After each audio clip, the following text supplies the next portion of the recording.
was one beautiful Saturday afternoon in late August, and I sat in my friend's workshop amazed.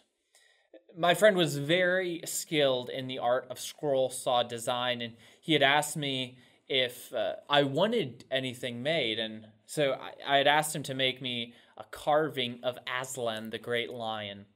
And he had given me a few design options, and I chose the hardest one, not necessarily intentionally, but he was gracious, and so he invited me over to show me how it's done. And now scroll saw design, it's a very intricate and kind of painstaking process.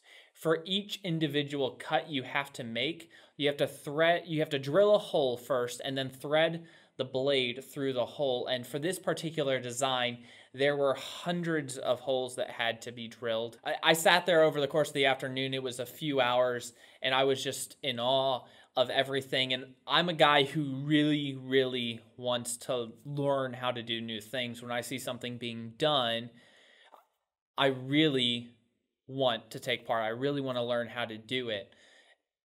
But as I sat there, eagerly wanting to jump in and for him to show me how to do it, and so I could try, a thought came into my head, and it was one simple phrase, and said, "Let the craftsman craft." There's a time for everything, and I realized that wasn't a time to learn and do it. It was a time to sit back and just be amazed at the work of what my friend was doing, and the skill and all of his experience and the story of his life that brought him to that moment, and doing all of that. It was just a great time to sit back and let the craftsman craft. It wasn't that my friend wouldn't have instructed me or shared his skill, but rather it wasn't the time for it. It was time for me to just sit back and enjoy seeing something beautiful take place that I had no part in creating. Now, God is the ultimate craftsman. Everything in the universe he has created, everything from space, time, and matter, he has created. If you think of the smallest, tiniest, simplest life form, he intricately designed it, and it is more complicated than we can possibly ever know.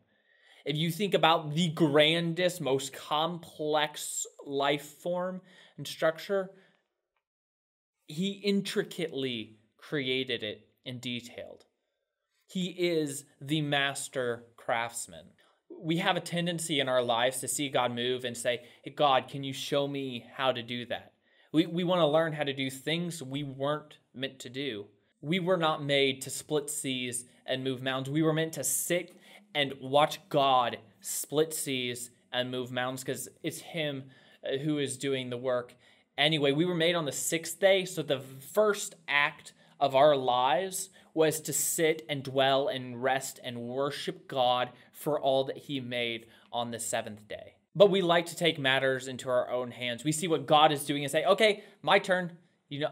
I want to try this." And it's less of, "Hey, God, can you show me how you're doing this? Can you show me what you're doing so I can keep watching you and so I can serve you?" But it's more of a, "Hey, God, can you teach me how to direct my footsteps so I can direct my footsteps?"